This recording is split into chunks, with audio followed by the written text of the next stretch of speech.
갑을 관계는 확실히 가려졌다. 김건희가 갑이고 윤석열이 을이다. 임기 반환점 돌았습니다. 그럼 앞으로 2년 반을 더 해야 된다고요? 무슨 소리 하세요? 청와대 야당 역할을 했다. 조언을 했다. 내조를 한 것이다. 그럼 특검을 왜 못 받죠? 네, 정치 막전 막후 시작하겠습니다. 안녕하세요. 저는 한겨레 송채경화 기자고요. 오늘도 성완용 한겨레 정치부 선임 기자 나오셨습니다. 안녕하세요. 네, 안녕하세요. 반갑습니다. 네, 반갑습니다. 자, 오늘은 우선 지난주 7일에 있었던 윤석열 대통령 대국민 담화 및 기자회견 얘기부터 시작을 해보려고 하는데요. 짧게 한 줄 평 부탁드리겠습니다.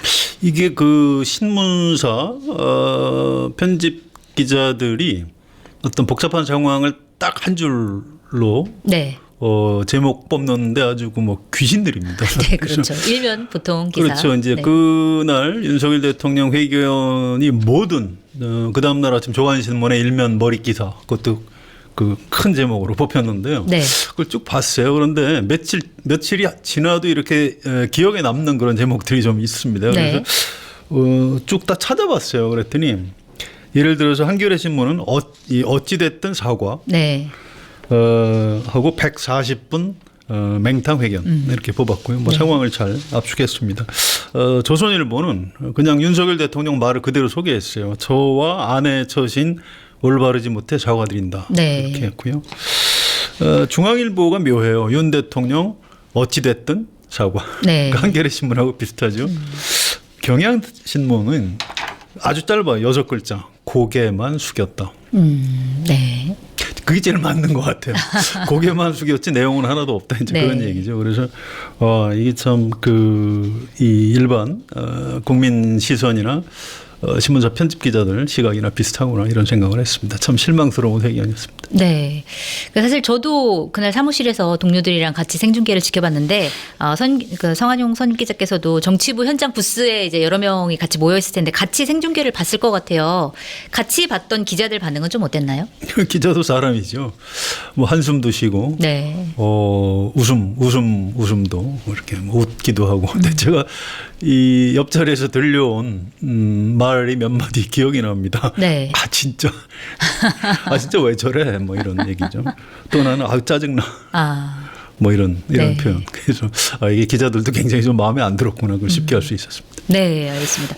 그럼 윤석열 대통령이 기자회견에서 한 내용들 중에 몇 가지를 좀 뽑아가지고 얘기를 나눠봐야 될 것 같은데 일단 김건희 여사 관련해서 가장 인상에 남는 이야기 중에 하나가 이거였습니다. 그러니까 윤석열 대통령이 대선 전에 국민의힘에 이제 전격 입당했을 때 입당서에 본인의 전화번호가 찍혀 있어서 그걸 가지고 그날 한 3,000통의 문자 메시지가 왔다.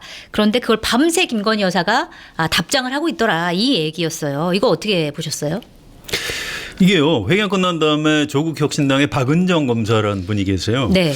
이분이 이번 회견에서 하나 건진 게 있다. 네. 김건희 여사는 윤석열 대통령 핸드폰을 보는데 윤석열 대통령은 김건희 여사 핸드폰을 못 본다는 것이다. 네. 뒤에는 본인이 이제 김건희 여사 핸드폰을 보자고 할 수는 없지 않느냐 이런 대목이 있었기 때문에 그렇게 평가를 한 거군요. 그런 거죠. 네. 그래서 참 특이하다 싶은데요. 이 부부 간의 핸드폰을 서로 보나요? 송채경화 기자 어떻게? 전 안 봅니다. 안 보죠. 네. 저도 뭐 제가 운전 중이라서 뭘 좀 문자를 대신 보내달라 이런 경우 아니면 제 핸드폰을 제 그 배우자한테 네. 뭐 이렇게 보여주거나 이렇게 하지 않고요. 저도 물론 보자고 하지 않습니다. 이게 네. 최소한의 어떤 기본 예의 같은 건데 윤석열 김건희 부분은 굉장히 특이한 것 같아요. 네. 그것도 문자를 보냈다. 그러면 지금까지 당선 이후에 윤석열 대통령한테 고맙다는 문자를 받은 사람들이 그럼 그게 밤중에 왔으니까 그거 김건희 여사가 보낸 거 아니야? 그렇게 생각할 수 있겠네요. 그렇게 생각하는 사람들이 많다고 합니다. 지금. 네. 그래서 참 특이하다. 어쨌든 이 핸드폰 가지고도 확인된 거는 윤석열, 김건희 두 사람 사이의 갑을 관계는 확실히 가려졌다. 김건희가 갑이고 윤석열이 을이다. 이건 밝혀진 것 같습니다. 알겠습니다. 자, 김건희 여사 관련된 또 다른 대목을 좀 소개를 해드리면 김건희 라인이 있냐 그 여부를 묻는 질문에 윤석열 대통령이 이렇게 대답을 했습니다. 자, 김건희 라인이란 말 자체가 굉장히 부정적인 소리로 들린다. 그리고 대통령 아내 조언을 국정농단화하는 건 맞지 않다라고 하면서 유경수 여사 사례를 들었습니다. 그래서 결국 대통령 부인이라는 자리가 국민 뜻을 잘 받들어서 청와대 야당 역할을 해야 된다라는 취지로 얘기를 한 건데 여기에 담긴 속뜻이 좀 궁금한데 일단 윤석열 대통령이 김건희 여사를 바라보는 인식이라든지 아니면 윤석열 대통령이 생각하는 김건희 여사의 역할이라든지 이런 것들은 좀 뭐라고 보고 계세요? 글쎄요, 저는 굉장히 좀 부적절했다고 보고요. 네. 청와대 야당 역할을 했다, 조언을 했다, 내조를 한 것이다 그런 얘기인데 그럼 특검을 왜 못 받죠? 네. 특검 받아들이면 되는 거죠. 아무 문제가 없는데. 이게 대통령 부인이 대통령의 국정을 좀 도와서 이렇게 조언을 했다. 이게 국정농단이냐 아니냐라고 국립국어원에다가 누가 물어봤대요. 네. 국어사전을 바꿔야 된다 이렇게 말씀하셨으니까. 국어사전을 바꿔야 대통령이. 된다고 했으니까. 네. 그때 무려 나흘 만에 답이 올라왔답니다. 고민을 네. 했다는 얘기죠. 답변할 수 없다. 그렇군요. 국립국어원을 좀 곤란하게 만들었던 것 같아요. 아무튼 몇 가지만 좀 따져볼까요? 자, 좀 연세가 많은 분들은 기억하실 거예요. 박정희 대통령 때 유경수 라인 이런 얘기 들어보셨습니까? 저는 못 들어봤어요. 네. 또 유경수 여사가 국회의원 공천에 개입했다. 뭐 그때 뭐 6시 중에 국회의원 된 분들이 있어요. 네. 그래서 이건 유경수 여사가 한 거 아니야? 뭐 이런 의혹이 있었는데 그게 이제 박정희 대통령이 자기 처가 쪽을 좀 챙긴 걸로 네. 그렇게 드러난 일이 있습니다. 네. 또 유경수 여사가 마포대교에 나가서 경찰관한테 이렇게 업무 지시를 한 장면을 저는 한 번도 본 적이 없고요. 네. 유경수 여사는 주로 굉장히 어려운 시설, 고아 이런 데 찾아가서 돌보고 네. 심지어 청와대 근처에서 이렇게 거의 그 좀 거지와 비슷한 네. 이런 아이를 데려다가 씻기고 옷을 입히고 밥을 먹이고 뭐 이랬던 그런 그 영부인이었습니다. 네. 또 유경수 여사가 해외 순방 나가서 남편한테 나가 이렇게 손짓했다는 말 전 들어본 적 없고요. 네. 유경수 여사가 명품백 선물 받았다. 이것도 전 들어본 적 없습니다. 네. 또 때가 되면 제가 남북 문제에 좀 나서겠다 이런 얘기 유경수 여사가 했다 이런 얘기 전혀 들어본 적 없어요. 아무리 다급해도 그렇지 여기다가 유경수 여사를 끌어들여 가지고 이 부분에 대해서 좀 보수 논객들이 막 화를 내더라고요. 그렇군요. 유경수 여사를 왜 김건희급으로 끌어내리냐. 네. 윤석열 대통령이 이건 너무했다. 저보다 더 막 화를 내더라고요. 그래서 이거는 뭔가 윤석열 대통령이 참 말을 잘못했구나. 이걸 확실히 알 수 있었습니다. 네. 그리고 김건희 여사의 대외 행보 관련해서는 또 윤석열 대통령이 이렇게 얘기를 했습니다. 외교 관례상 또는 국익 활동상 반드시 해야 된다고 판단하는 일을 제외하고는 사실상 중단해 왔다 이렇게 얘기를 했는데 결국 이번 순방에는 이제 동행하지 않기로 결정을 했는데 어쨌든 앞으로는 뭐 필요하다면 사실은 국익 활동 사항은 뭐 필요하다면 할 수 있다 이런 얘기예요. 근데 이제 성한용 선임기자께서 보시기에는 이 정도의 대외 활동은 보장할 수 있다 이렇게 보시는지 아니면 대외 활동까지도 전면 중단해야 된다고 보시는지 어떻게 보세요? 글쎄 좀 조심 들어오는데 솔직히 얘기하는 게 좋겠죠. 네. 저는 지금 국민의 분노 지수로 보면 한남동 관저에서 나와야 된다고 봐요. 네. 그 집으로 돌아가서 뭐 별걸 하거나 네. 아니면 해외 좀 나가는 게 좋다고 생각합니다. 이게 뭐 제 개인 아이디어는 아니고요. 네. 김웅 전 의원이 올 1월 달에 그러니까 총선 치르기 전에 네. 그때도 이제 김건희 여사 문제가 막 불거졌죠. 그때 이런 말을 했어요. 사저로 가는 것이나 그러니까 원래 살던 뭐 아크로피스타로 혼자 돌아가라 그런 얘기죠. 네. 아니면 잠시 외국에 나간다든지 그 정도를 해야 이 국면을 바꿀 수 있다 이런 얘기를 했습니다. 네. 지금도 유효한 것 같아요. 여야 의원들 중에 이제 유배론 얘기하는 사람들이 뭐 백담사 아이디어도 있고 또 소록도 네. 아이디어 또 제가 한번 말씀드린 적이 있는 것 같은데 수덕사 뭐 네. 이런 아이디어가 있었는데 네. 아무튼 유배만으로는 안 될 것 같고요. 유배를 가고 특검은 특검대로 받고 네. 지금 그렇게 해야 이 분노한 민심이 조금 누그러질까 말까 한 그런 상황인 것 같습니다. 그러니까 대외 활동은 아예 이제 안 하는 거고 뭐 외국 정상과의 관계도 안 하는 거고 그냥 아예 떠나야 된다, 관저를 떠나야 된다 이런 말씀이시네요. 이 국익 차원에서 영부인 역할이 꼭 필요한 데는 가야 되겠죠. 그런데 제가 그래서 이제 분노한 민심이란 단서를 단 겁니다. 네. 지금 일단 우리 평범한 국민 여론은 일단 보기 싫다는 거거든요. 이럴 때는 당분간 안 나타나는 것이 옳습니다. 네, 알겠습니다. 자, 그리고 윤석열 대통령이 얘기한 것 중에 예산안 시정연설 불참한 이유에 대해서 이렇게 설명을 했습니다. 야당이 특검법을 추진하고 동행 명령권을 남발하는 것은 국회에 오지 말라는 얘기다. 이렇게 얘기를 하면서 이제 야당 때문에 안 갔다. 이렇게 설명을 했고, 뭐 서로 예의를 갖추면 얼마든지 이제 국회를 방문할 수 있는데 그렇지 않지 않냐. 이렇게 설명을 한 건데, 이제 역대 대통령들을 봐도 사실 야당이랑 썩 관계가 좋았던 대통령들이 그렇게 많지 않았던 것 같은데 역대 대통령들의 시정연설 사례 어땠는지 좀 궁금하고요. 또 앞으로 윤석열 대통령이 대국회 관계를 어떻게 해나가야 된다고 보시는지 궁금합니다. 그러니까 본인이 싫어서 안 갔는데 핑계를 야당 탓을 하는 거지요. 이건 여러 언론사에서 팩트 체크를 다 했더라고요. 네. 과거에 뭐 노무현 대통령도 가서 뭐 연설하는데 박수 안 치고 뭐 싸늘했고요. 네. 이명박 대통령 때도 박수 못 받았어요. 그리고 뭐 이렇게 약간 그 자리에서 안 일어난 사람도 있고요. 뭐 네. 항의 팻말 같은 거 드는 건 기본이고. 뭐 박근혜 대통령도 야당 의원들이 아예 자리에서 일어나지를 않았고요. 국정교과서 반대 네. 이런 팻말을 들고 이제 대통령 시정연설을 듣고. 네.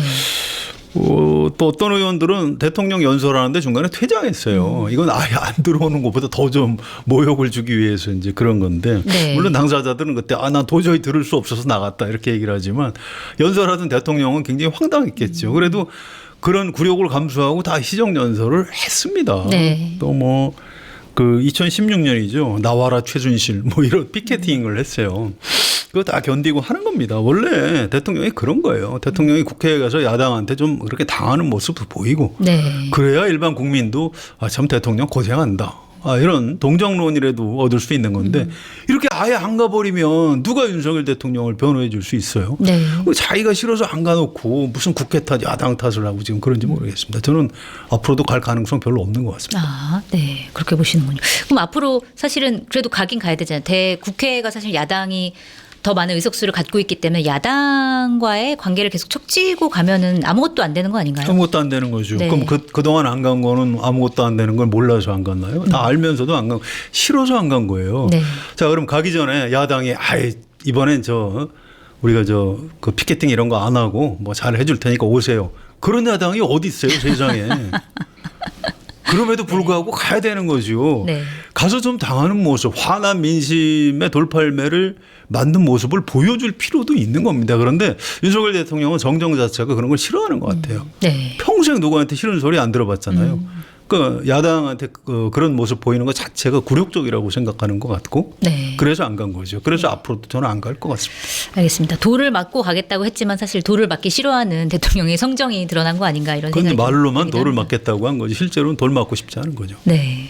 알겠습니다. 이번에는 김건희 여사 특검법 관련해서 좀 얘기를 나눠봐야 될 것 같은데 윤석열 대통령이 기자회견에서는 특검에 대해서 굉장히 부정적인 의견을 밝혔습니다. 그러면서 그 내용에 대해서 좀 논란이 일고 있기도 한데 일단 국회가 특검을 임명하는 거에 대해서 윤석열 대통령이 이렇게 얘기를 했습니다. 명백히 자유민주주의 국가들의 삼권 분립 체계에 위반된다 이렇게 얘기를 했고 또 대통령과 여당이 반대하는 특검을 임명한다는 자체가 법률로든 뭐든지 된다는 것이기 때문에 기본적으로 헌법에 반하는 발상이다 이렇게 주장을 했는데 이 주장 어떻게 보세요? 국회가 특검을 임명하나요? 국회는 특검을 추천하고 대통령이 임명하는 거 아닌가요? 네, 그렇죠. 그렇게 알고 있고요. 네. 이것도 여러 언론사에서 이 검증을 했어요. 이른바 팩트 체크를 좀 했는데 이 말이 안 된다는 게 모든 언론의 지적입니다. 네. 윤석열 대통령 자체가 박영수 특검, 박근혜 대통령 때 최순실 국정농단 사건 특검을 했던 박영수 특검의 수사팀장이었습니다. 네, 그렇죠.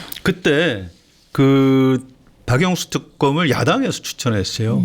그래서 둘 중에 한 사람을 고른 게 박영수 네. 특검이었을 겁니다. 네. 또 드루킹 특검이라고 있었어요. 김경수 전 지사. 네. 이 경우에도 야당이 추천을 했고 그 당시 문재인 대통령이 야당이 추천한 둘 중에 한 사람 허익범 특검을 임명을 한 겁니다. 네. 그래서 지금 윤석열 대통령은 말은 전혀 그 사실이 아니에요. 또 이게 국회에서 이렇게 야당만 특검을 추천하는 이게 위헌 아니냐라고 헌법재판소에 물어봤어요. 네, 과거에 최순실 씨가 네. 물어볼 수 있지 않습니까? 네. 그때 헌법재판소 전원일치 결정으로 어떤 결론을 내렸냐면 이 특검, 이 사건의 특수성이나 특검 법률의 도입 배경, 또 수사 대상, 임명 관여 주체, 관련성 정도 등등등등 이 특검의 독립성과 중립성 확보 방안 이런 걸 고려해서 국회가 입법 재량에 따라서 결정할 사안이다. 네. 이게 헌법재판소 재판관 전원일치의 결정입니다. 그러니까 위헌이 아니라는 거죠. 합헌이라는 네. 거죠. 완벽한 합헌이라는 겁니다. 그래서 지금 윤석열 대통령의 그런 주장은 말도 안 되는 얘기입니다. 네, 알겠습니다. 지난 10일이었죠. 11월 10일에 임기 반환점을 돌았습니다. 지난 2년 6개월 국정평가는 이제 지난주 정치 막전막부에서 좀 다룬 적이 있었는데 일단 어쨌든 여론조사가 지난주 금요일에 나온 걸 보면 굉장히 상황이 안 좋습니다. 지난 8일 한국갤럽이 발표한 여론조사를 보면 윤석열 대통령 직무수행 긍정평가가 17% 또다시 최저치를 이제 기록을 했고요. 부정평가는 74%였습니다. 근데 이게 얼마나 낮은 수치냐라는 거를 집권 초기 여론조사랑 좀 비교를 해보면 2022년 5월 10일에서 12일 한국갤럽 조사를 보면 긍정평가가 그때는 52%, 부정평가가 37%였습니다. 그래서 이런 여론조사 결과를 보고 이제 레임덕을 지나서 데드덕이다 이런 평가가 나오기도 하는데 남은 임기 동안에 이 심폐소생 그러니까 다시 살아날 가능성이 있다고 보시는지 만약에 임기를 완주하지 못할 경우에는 어떤 시나리오가 있다고 보시는지 좀 궁금합니다. 그리고 방금 제가 말씀드린 여론조사는 자세한 내용은 중앙선거 여론조사 심의위원회 홈페이지를 참조하시면 됩니다. 예, 아무튼 산수 하나 해보면 네. 52% 빼기 17% 하면 35% 이렇게 네. 되거든요. 그래서 네. 윤석열 대통령 긍정평가하던 사람 세 사람 중에 두 사람이 빠져나간 겁니다. 그래서 이건 굉장히 심각한 거예요. 사실은 어느 날 갑자기 툭 빠진 게 아니고요. 대선 끝난 다음에 이준석 대표하고 결별할 때 2030이 되고 빠져나갔고요. 네. 그 이후에 이제 김건희 여사 때문에 모든 지역, 모든 연령층에서 지속적으로 하락한 겁니다. 네. 그래서 심폐소생 불가능한 거예요. 불가능하다 보시는군요. 이 쇼크라고 하죠. 갑자기 심장에 문제가 생겼을 때 심폐소생을 할 수 있는 거지. 심장이 서서히 이 박동수가 떨어진 사람을 어떻게 소생시키죠? 이건 네. 방법이 없는 겁니다. 네. 그래서 남은 가능성은 지금 아까 임기 반환점이라고 그러셨죠. 근데 네. 일반 국민한테 지금 임기 반환점 돌았습니다. 그럼 앞으로 2년 반을 더 해야 된다고요? 무슨 소리 하세요? 이 여론이 훨씬 높아요. 네. 실제로 여러 언론사에서 여론조사 기관에 의뢰한 걸 보면 중도 하차하는 게 좋겠다는 의견이 훨씬 높습니다. 다만 이제 이걸 탄핵을 해야 되느냐에 대해서는 뭐 좀 아주 높지는 않아요. 네. 그래서 어쨌든 지금 남은 방안은 사실은 2년 반을 더 할 생각을 하면 안 되는 겁니다. 임기를 좀 줄이고 개헌을 하고 이렇게 하고 대신 이제 본인은 국민의힘을 뭐 탈당을 한다든가 그래서 나는 그러면 거국 중립 내각으로 4대 개혁만 하겠다. 네. 그럼 여야가 알아서 개헌해달라. 그럼 내가 받아들이겠다. 뭐 이런 방안이 있습니다. 그런데 그 정도 정치적 상상력과 뭐 이런 결단력 이런 걸 윤석열 대통령이 좀 갖고 있는지 그건 잘 모르겠어요. 조금 더 지켜봐야 될 것 같습니다. 네. 알겠습니다. 그 민주당 입장도 좀 궁금한데 민주당이 지난 주말이었죠. 9일에 서울 숭례문 근처에서 2주 연속 장외 집회를 열었습니다. 그래서 이날 이재명 더불어민주당 대표가 발언을 하나 했는데 그게 이제 주요하게 다뤄졌는데 뭐라고 했냐면 두 글자로 된 말을 참 할 수 없다. 이렇게 얘기를 했고 모든 사람들이 이제 이게 탄핵 아니냐 이렇게 궁금해했는데 결국 이게 탄핵이냐는 질문에는 좀 거리를 두고 있는 것 같습니다. 민주당 입장에서는. 자, 그런데 민주당은 왜 아직까지 공식적으로 탄핵을 입에 올리지 않고 있는지 그 이유가 좀 궁금하고요. 그리고 또 민주당 내부에서는 윤석열 대통령 임기 단축 관련해서 어떤 기류인지도 좀 궁금합니다. 일단 탄핵이라는 말을 민주당이 앞장서서 치고 나가기에는 일반 민심하고 좀 거리가 있다고 생각을 하는 겁니다. 네. 그래서 이게 명태균 씨 녹음 파일에서 윤석열 대통령 육성이 나오긴 했는데 그게 뭐 법률 위반일 수는 있어요. 그런데 그때 당선자가 공천 개입한 거 아니야? 이 사람들의 어떤 상식적인 판단은 그런 겁니다. 그래서 네. 그 불법인지는 몰라도 진짜 그 나쁜 짓을 한 건지에 대해서는 동의할 수 없다는 사람들도 꽤 있어요. 그래서 어떤 그 스모킹건 내지 뭐 트리거 영어 써서 죄송합니다만 아무튼 네. 그런 결정적인 증거가 네. 되기에는 아직 뭐 뭔가 좀 5%좀 부족하다 이런 의견이 많습니다. 네. 그래서 그 아직 탄핵 임계점에 다다르지 못한 것 같습니다. 그래서 뭐 앞으로 예를 들어서 뭐 무속인이 국정에 개입한 증거가 드러났다든가 뭐 또 확실한 헌법 위반이나 법률 위반이 드러났다든가 박근혜 대통령 때 민심이 폭발한 거는 최순실 씨가 대통령 연설문을 네. 미리 보고 고쳤다는 거잖아요. 네네. 거기서 이제 사람들이 막 분노가 이른바 속된 표현으로 뚜껑이 열린 거죠. 그래서 뭐 그런 장면이 앞으로 벌어진다면 순식간에 임계점을 넘어설 수 있다. 이제 이런 거고요. 또 한 가지는 이 대안 문제가 좀 있습니다. 이게 2016년 박근혜 대통령 탄핵 때는 보수 쪽에서도 반기문 유엔 사무총장을 중심으로 하면 급속하게 다시 세를 결집해서 민주당하고 한번 겨뤄볼 수 있다. 네. 이런 시나리오가 있었죠. 그 당시 이제 민주당에서는 문재인 의원, 문재인 대표가 굉장히 유력했기 때문에 반기문 문재인이면 반기문으로 대선을 치러볼 수도 있겠다. 이게 보수 쪽 생각이었는데 네. 지금은 없죠. 대안이 없다. 지금은 네. 윤석열 대통령이 탄핵되면 이재명 대통령 되는 거 아니야? 이게 이른바 보수 쪽 또 중도 보수 쪽 유권자 당원 의원들의 공포감 같은 게 있는 겁니다. 이재명 대표를 싫어하기도 하고 혐오하기도 하고 두려워하기도 하고 이런 게 있어요. 네. 그래서 사실은 그 탄핵 국회에서 탄핵 소추하려면 200명이 필요한데 200명 채우기가 지금 쉽지가 않은 겁니다.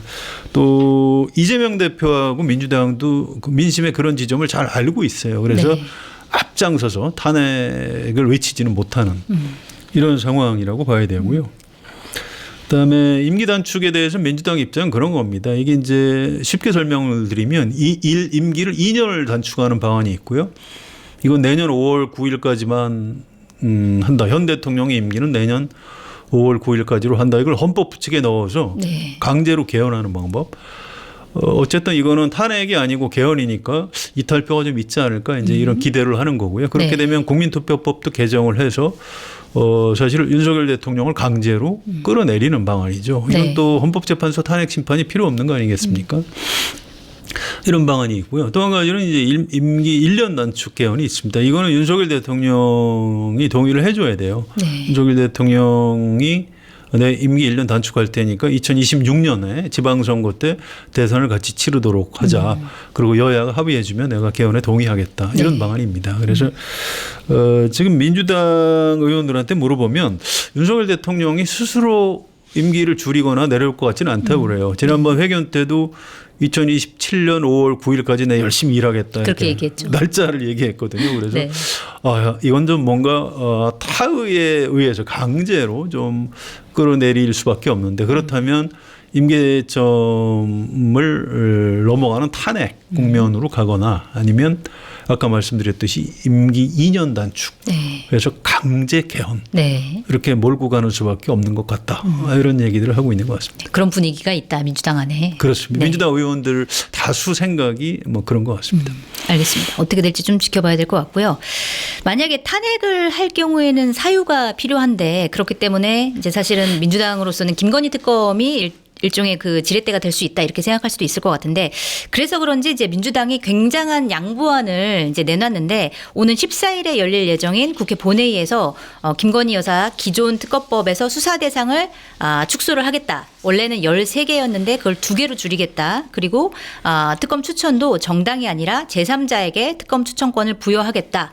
이런 내용을 담은 김건희 특검법 수정안을 본회의에 제출하겠다. 이렇게 밝혔습니다. 그러면서 이제 국민의힘을 압박하고 있는 건데 과연 이제 한동훈 대표가 이걸 받아들일까 의문인데 일단 제3자 추천 특검 같은 경우는 한동훈 대표가 그동안 이제 주장해 왔던 거라서 혹시 이걸 받을 수도 있지 않겠나라는 생각을 하는 것 같은데 받아들일까요? 어떻게 보세요?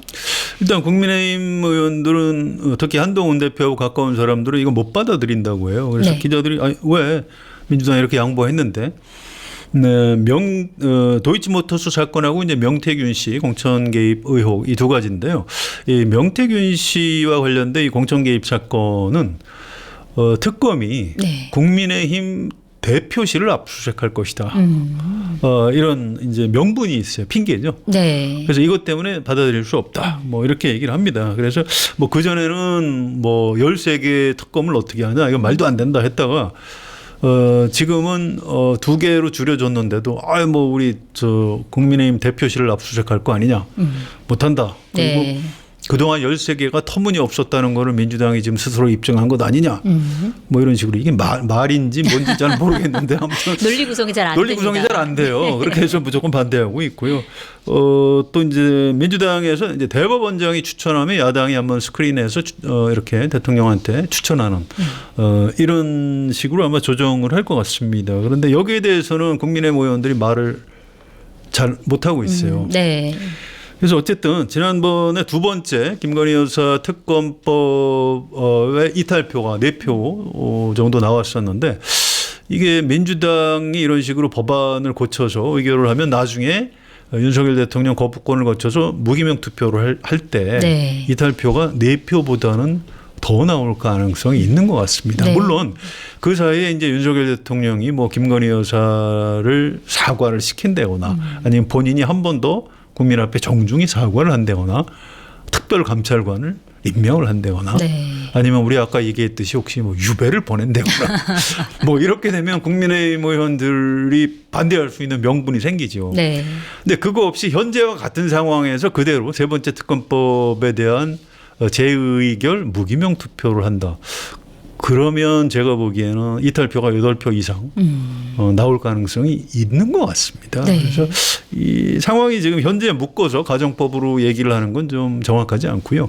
앞으로 진행되는 전국 상황 이런 걸 좀 살펴봐가면서 좀 전망을 해봐야 될 것 같습니다. 네, 알겠습니다. 뭐 한동훈 대표가 공식적으로 특검을 받아들이겠다 이렇게는 안 하더라도 그럴 가능성은 없습니다. 네, 예. 그렇게는 안 하더라도 이탈표가 있을 수 있다. 그렇습니다. 네, 알겠습니다. 자, 이번에는 이재명 더불어민주당 대표 얘기를 좀 해봐야 될 것 같은데 이번 주 금요일입니다. 11월 15일에 이재명 대표가 받고 있는 재판 4개 중에 첫 번째 공직선거법 위반 혐의 이 재판이 1심 선고가 나옵니다.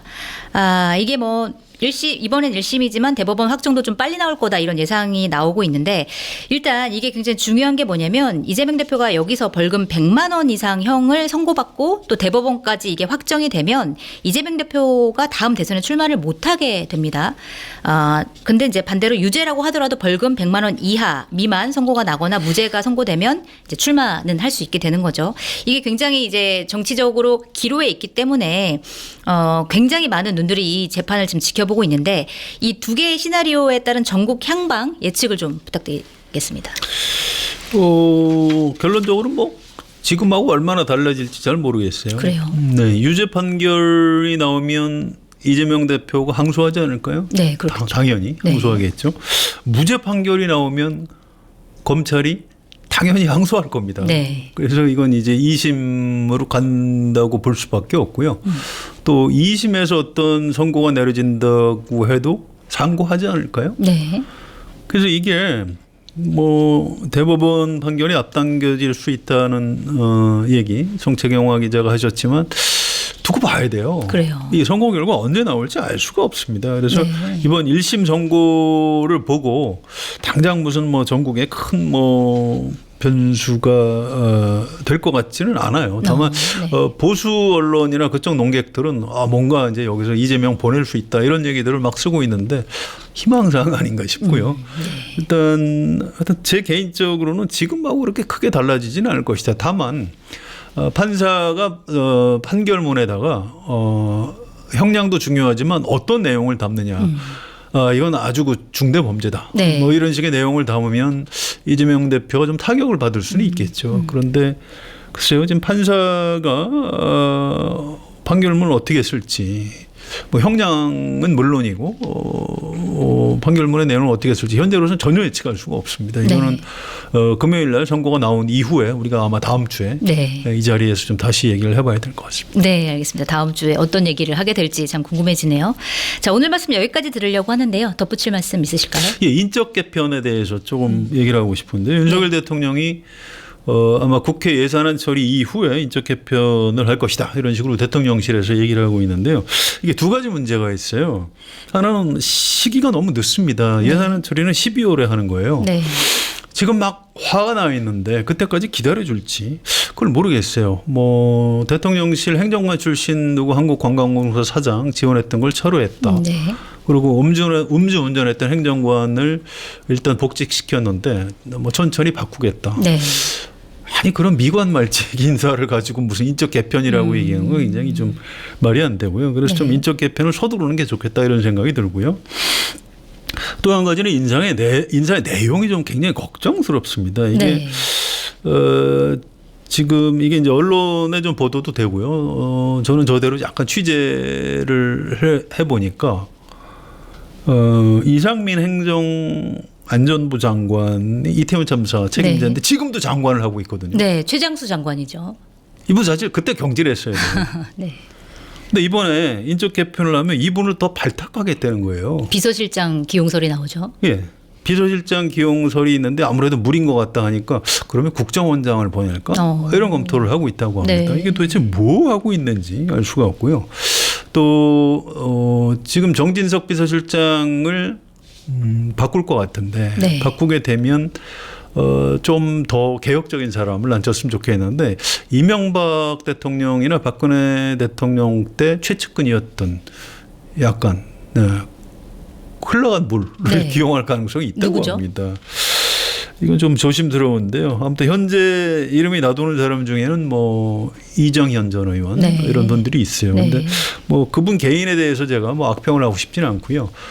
다만 일반 국민 눈높이에서 그걸 어떻게 평가할지 이게 인사를 하고 나면 오히려 민심이 더 악화하는 것은 아닌지 이런 우려가 있습니다. 정권이라는 게 결국 사람이고요. 인사는 만사다. 인사를 잘못하면 망사가 된다. 이런 얘기가 있습니다. 윤석열 대통령이 이 부분을 좀 명심해서 좀 속도도 서둘러주고 내용도 좀 개혁적인 사람으로 인사를 했으면 좋겠다. 이 말씀을 꼭 드리고 싶습니다. 네, 알겠습니다. 오늘도 깊이 있는 분석 감사드리고요. 저희는 다음 주에 다시 찾아뵙도록 하겠습니다. 감사합니다.